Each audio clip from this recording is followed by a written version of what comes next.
ಎಲ್ಲರಿಗೂ ನಮಸ್ಕಾರ. ಏನು ಹೇಳೋದು, ನನಗೆ ಈ ಸಿನಿಮಾ ಪ್ಲ್ಯಾನ್ ಮಾಡಿ ನನ್ನ ಜೊತೆಲಿ ಯಾವಾಗ ಡಾಕ್ಟರ್ ಶಿವರಾಜ್ ಕುಮಾರ್ ಅವರು, ಪಿ ಸರ್ ಅವರು, ರಾಜ್ ಬಿ ಶೆಟ್ಟಿ ಅವರು ಬಂದಿದ್ದ ತಕ್ಷಣ ನನ್ನ ತಲೆಗೆ ಹೊಳೆದಿದ್ದು ಒಂದೇ, ಈ ಫಿಲ್ಮ್ ಮಿಸ್ ಆಗೋಕ್ಕೆ ಚಾನ್ಸೇ ಇಲ್ಲ. ಯಾಕಂದರೆ 3 ಮಹಾನ್ ನಿರ್ದೇಶಕರು ನನ್ನ ಹಿಂದೆ ಇದ್ದಾರೆ. ನಾನೇನೋ ತಪ್ಪು ಮಾಡಿದ್ರೆ ಅವ್ರು ಕರೆಕ್ಟ್ ಮಾಡೇ ಮಾಡ್ತಾರೆ. ಸೊ ಯಾವುದೇ ಜಾಗದಲ್ಲಿ ಹೆಂಗೆ ಯೋಚನೆ ಮಾಡಿದ್ರು ಇದನ್ನು ಮಿಸ್ ಆಗೋಕ್ಕೆ ಚಾನ್ಸ್ ಇಲ್ಲ ಅನ್ನೋ ಒಂದು ಧೈರ್ಯ. ಬಟ್ ನಾನು ಹೇಳೋದೊಂದು ಬ್ರಹ್ಮ, ವಿಷ್ಣು, ಮಹೇಶ್ವರ ಈ 3 ಜನ ಕಾಂಬಿನೇಷನ್. ನನಗೆ ಬ್ರಹ್ಮ, ಡೈರೆಕ್ಟರ್ಗಳ ಬ್ರಹ್ಮ, ಇದು ರಿಯಲ್ ಸ್ಟಾರ್ ಪಿ ಸರ್, ನಿರ್ದೇಶಕರು ಗ್ರೇಟೆಸ್ಟ್ ಆಫ್ ಆಲ್ ಟೈಮ್ ಅಂತ ಹೇಳ್ಬೋದು.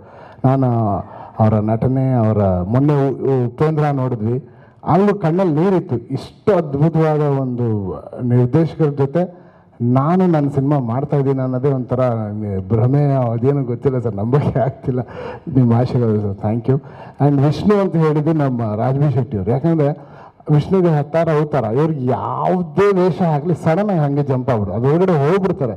So he can just go to any avatars. ಯಾವುದೇ ರೀತಿ ಆ್ಯಕ್ಟಿಂಗ್ ಕೊಟ್ಟರು ಮಾನಿಟರ್ ನೋಡ್ತಾ ಇದ್ರೆ ಇವ್ರು ಇದ್ದಾಗ ನಾನು ಇವ್ರನ್ನ ನೋಡೋದಿಲ್ಲ, ಹಿಂದೆ ಏನೋ ತಪ್ಪಿದೆ ಅದು ಇದು ನೋಡ್ತೀನಿ. ಬಿಕಾಸ್ ಇವ್ರು ಮಿಸ್ ಮಾಡೋಕ್ಕೆ ಚಾನ್ಸೇ ಇಲ್ಲ, ಅಷ್ಟು ಅದ್ಭುತವಾದ ನಟ.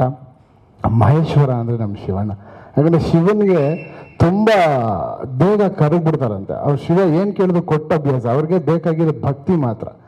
ಸೊ ಅವ್ರ ಮುಂದೆ ಭಕ್ತಿಯಿಂದ ತಲೆ ಬಾಗಿಸಿದ್ರೆ ಎಲ್ಲರಿಗೂ ಏನು ಬೇಕಾದ್ರೂ ಕೊಟ್ಬಿಡ್ತಾರೆ, ಏನು ಯೋಚನೆ ಮಾಡಲ್ಲ. ಹಾಗೆ ನನಗೆ ನಿರ್ದೇಶಕನ ಪಟ್ಟ ಕೊಟ್ಬಿಟ್ರು ಸುಮ್ಮನೆ. ಸೊ ಅದೊಂದು ದೊಡ್ಡ ಜವಾಬ್ದಾರಿ ಆಗೋಗಿದೆ ನನಗೆ. ಈ 3 ಅದ್ಭುತವಾದ ಬ್ರಹ್ಮ, ವಿಷ್ಣು, ಮಹೇಶ್ವರ ಎಲ್ಲೇದ್ರು ಒಂದು ದೇವಸ್ಥಾನ ಬೇಕಲ್ಲ ಸರ್, ಆ ದೇವಸ್ಥಾನ ಕಟ್ಕೊಟ್ಟಿದ್ದು ರಮೇಶ್ ರೆಡ್ಡಿ ಅವರು, ಕುಬೇರ. ಆ ದೇವಸ್ಥಾನದಲ್ಲಿ ಈ ಎಲ್ಲ ಮೂರ್ತಿಗಳನ್ನ ಯಾವ ರೀತಿ ಇಡಬೇಕು, ಹೇಗೆ ಬರಬೇಕು, ಆ ದೇವಸ್ಥಾನ ಹೇಗೆ ಕಾಣಬೇಕು ಅನ್ನೋದು, ಆ ದೇವಸ್ಥಾನ ನನ್ನ ಸಿನಿಮಾ 45. ಸೊ ಆ ದೇವಸ್ಥಾನದಲ್ಲಿ ಇಷ್ಟು ಜನ ಇದ್ದಾರೆ. ಆ್ಯಂಡ್ ಪ್ರಧಾನ ಅರ್ಚಕರು ಅಂತ ಹೇಳ್ತೀನಿ ನಮ್ಮ ಸತ್ಯ ಅವರು. ಯಾಕಂದರೆ ಅಲಂಕಾರ ಮಾಡಬೇಕಲ್ಲ, ಅದು ಹೆಂಗೆ ಕಾಣುತ್ತೆ, ಏನೇನು ಮಾಡಬೇಕು, ಅದಕ್ಕೆ ಏನು ಕಾಣಬೇಕು, ಏನು ಲೈಟಿಂಗ್ ಮಾಡಬೇಕು. ಒನ್ ಆಫ್ ಮೈ ಹೀರೋಸ್ ಅಂತ ಹೇಳ್ತೀನಿ ಸರ್. ಇಷ್ಟು ಜನನಲ್ಲಿ ಅವರು ಕೂಡ ಒಬ್ಬರು. ಒಂದು ಫ್ರೇಮು ನೀವು ಒಂದು ಲೂಸ್ ಫ್ರೇಮ್ ನನ್ನ ಸಿನಿಮಾ ಸಿಕ್ಕಲ್ಲ, ಅದೆಲ್ಲ ಕ್ರೆಡಿಟ್ಸ್ ಸತ್ಯ ಹೆಗಡೆ ಅವ್ರಿಗೆ ಹೋಗ್ಬೇಕು. And thank you sir, thank you all for blessing me. ತುಂಬ ದೊಡ್ಡ ವಿಷಯ ಸರ್ ನೀವೆಲ್ಲ ಇಲ್ಲಿರೋದು. Thank you so much sir, ನಮಸ್ಕಾರ. ಆ ದೇವಸ್ಥಾನಕ್ಕೆ ಭಕ್ತಾದಿಗಳಾಗಿ ಬರೋದಕ್ಕೆ ನಾವೆಲ್ಲರೂ ಅಂತೂ ಕಾಯ್ತಾ ಇದ್ದೀವಿ ಸರ್. Thank you so much.